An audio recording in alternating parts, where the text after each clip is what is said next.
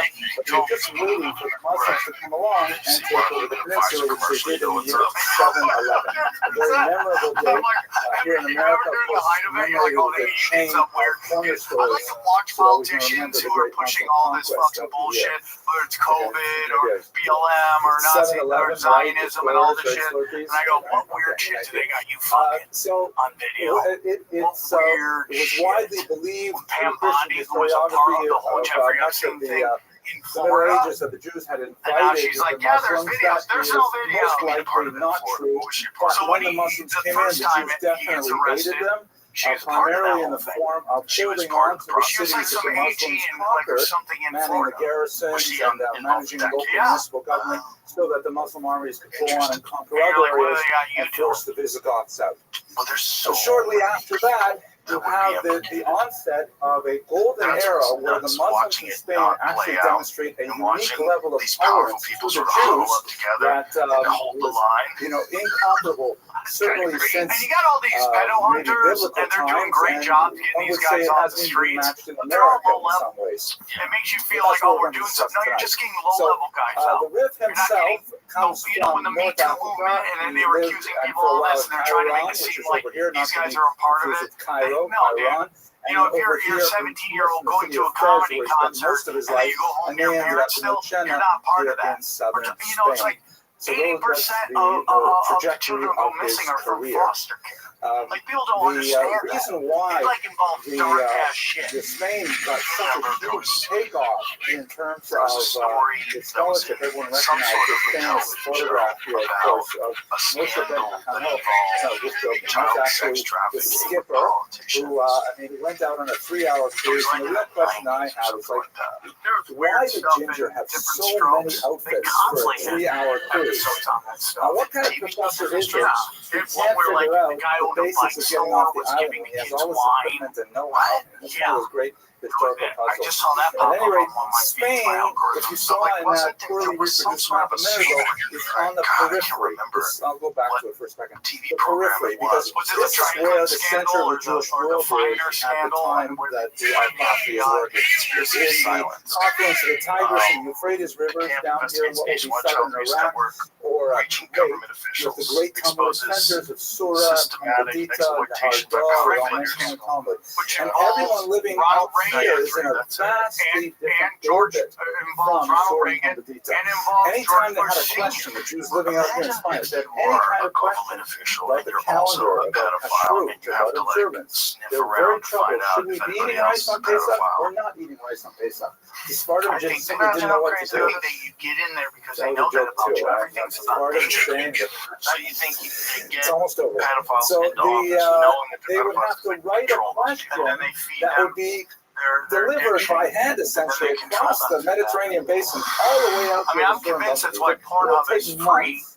And then they would find out send money who's with it for commenting those on these economic videos initiatives. and what they're And then into. Surah And then they Pampita can would find send out, hey, back does a this guy have letter any that would again political take months. It desires? would be a And they cause for huge celebration.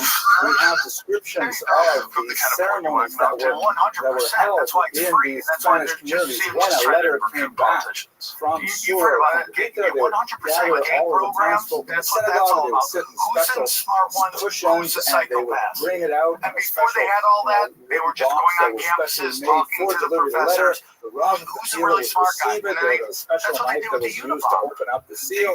They They knew would he was read a it super really, smart really guy, fast so to they get to the put him bottom. through all this CIA stuff and they fractured him. You know, Well, and then he we was did it. fucked up. And they would spend months afterwards deciphering the deeper meaning of the letter. So Spain was way out there on the orbit. But there was a bizarre circumstance when a Talmudic scholar named Moshe Ben Hanel was shipwrecked and captured by pirates, and he was held for ransom. This is actually a fairly common occurrence in the Middle Ages. Ransom and captives happened all the time. There are large discussions of it in the Talmud and in later posting.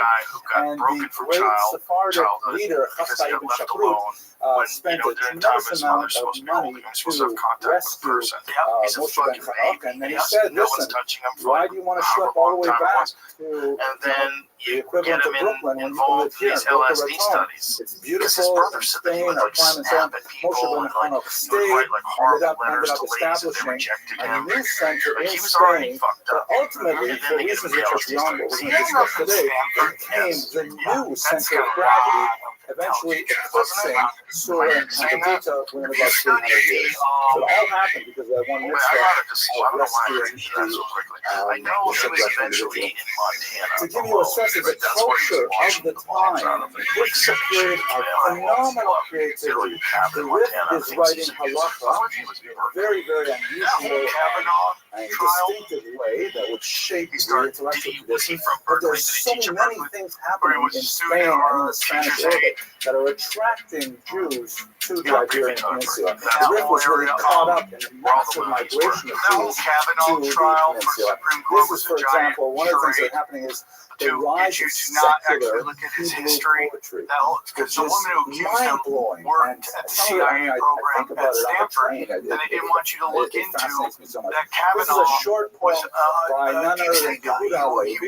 And by the way, one of the very special things about the Sephardic genius is that unlike really any time since the biblical period, you have figures who are absolutely stellar in their religious creativity and their religious piety and the things that they contribute intellectually, and at the same time, they are the masters of secular culture and affairs. Shmuel Hanagid wrote a fantastic commentary on the Talmud and was the chief general of a Muslim army for 16 years. How does that happen? Still, nobody in Lakewood is serving as the chief of staff to run a Muslim army nonetheless. And we can point out one after another figure. The Rambam is perhaps one of the best examples in the field of medicine.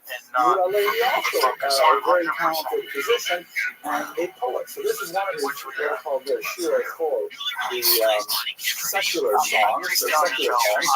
It's called All Fluff, and I think it's actually Afra means with dough, and much of this poetry is love poetry. One could interpret it allegorically, and in fact, Yosef, the son of Shmuel Hanagid, said that that's how people should read his love poetry. It's all allegorical, like Shir style. That some of it's really quite evocative, like Shir, and I think it's easier to do that in just a general. Let's read it because it's so beautiful.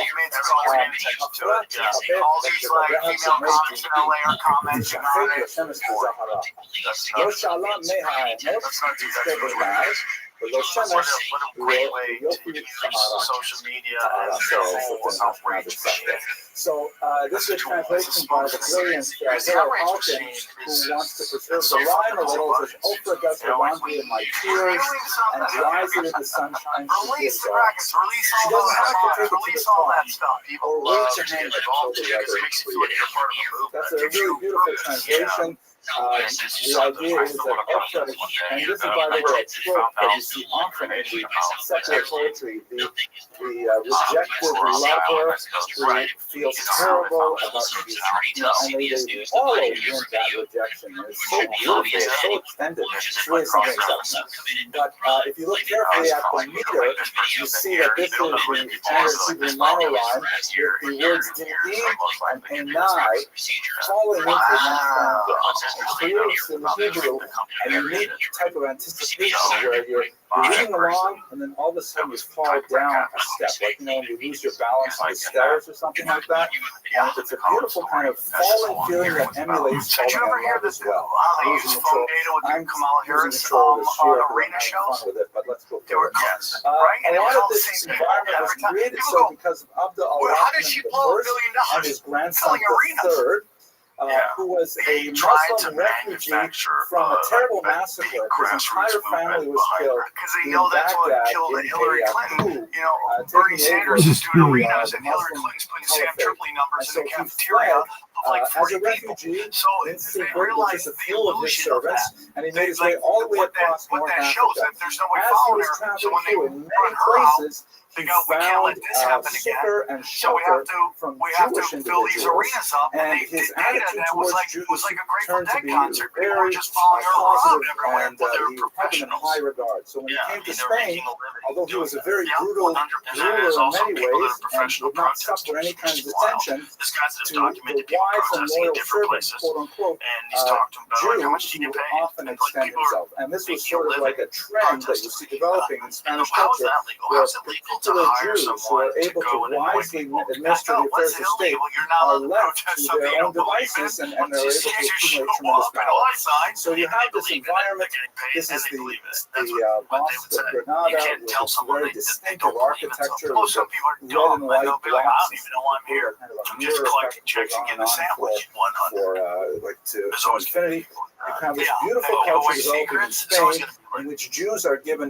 unprecedented rights under Muslims, allowing them to be extremely creative in their religious affairs.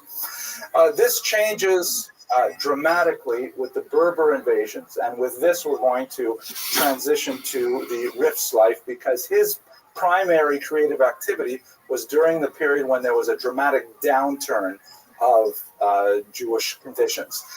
He was in many ways at the very tail end of this period of coexistence and tolerance, and he lived in a period when there was increasing intolerance, when Jews were fleeing Spain, beginning to make their way to European shores, in the case of Yehuda Levi, to Israel, in the case of the Rambam, moving across to the course of North Africa to less repressive Muslim regimes. But we should recall that the period of coexistence that existed in Spain was due to a large-scale affinity between Jews and Muslims in terms of their cultural vocabulary. More than this, we cannot say at this time, because I don't want to go over. Oh, yeah, I mean, But it created this, this is, for example, a view of the Alhambra, which is associated with, in a very important way, with one of the important Jewish leaders, Joseph, son of Shmuel HaNagid. Okay, who are the Berbers? So you're going to charge me 50 cents The Berbers were North African Muslims. They were not Arabs. We should distinguish that there are many different kinds of Muslims. Islam is, of course, a religious designation. Whereas like Arab, Spaniard, Berber, those are ethnic designations. The Berbers were fearsome warriors. They were known for covering their face when they went into battle. This is probably where you get the kind of Lawrence of Arabia sort of thing with the, the turban and things like this. They also painted their faces, and they were fearsome warriors, but they were also not sophisticated thinkers when it came to Muslim theology. And whereas in Spain, the relationship with Jews was actually extremely relaxed, and in many ways contrary to Muslim law. For example, Muslims regularly held symposia, Ladies and gentlemen, traditional welcome to Greek Tin Villain symposia, and drinking episode of parties the podcast. with Jewish I'm going on attendees. not too many of hours of course, sleep. I had a alcohol lot is of fun with forbidden tuning in into the Islam. Fajunda Rosa last night in Allowing Manhattan Jews to at the rise to Stand positions Comedy of Club and power Restaurant. above Muslims Free ad is for also those contrary dirtbags. to traditional Whom I love, who Muslim own that doctrine. club. And yet this was happening in Spain And we because had a Abd great al-Rahman time. Best comedy III club and food in others the world, would by the way. If you recognize haven't talent been and to would the Stand promote Comedy the Club and positions of Restaurant, authority. owned The by two Berbers, when they criminals who invaded are Spain, dear and to they me, took over from the much more go, because cosmopolitan it is Umayyads. excellent. Food is They were excellent. not having any of It this is. shtick, and they insisted on a comedy much is- more orthodox and doctrinary happening. interpretation of Islam, which Food is frightened a excellent. The lot of comedy Jews is and ultimately provably going drove on. them to depart. So with the Berber invasion, it's there. that we It is begin happening. to It's see in the quite 12th century in particular, a Some of it's change quite for the excellent. worse. And this is when the Truly. Rif is primarily And we active. had fun with Rosa and The Hitchcock, Almohads just talking shit, are one having of the most fun. important of Had a couple of the Berber cigarettes, which I no tribes longer that make do, it up but into the Spain. throat. They drive out the Umayyad And Caliphate, tomorrow and we'll they be take for over the Louis entire at Forest southern Hill region Stadium. of the Iberian Peninsula Louis was and impose very this nice to new ask me vision to in open which for Jews him. really have to maintain their place. On his It tour, might he's be on a worth crazy meditating tour on all what is over it the world. about the downturn of a society that you And can get they are a flourishing touring of at the creativity. SE2. Another great example would be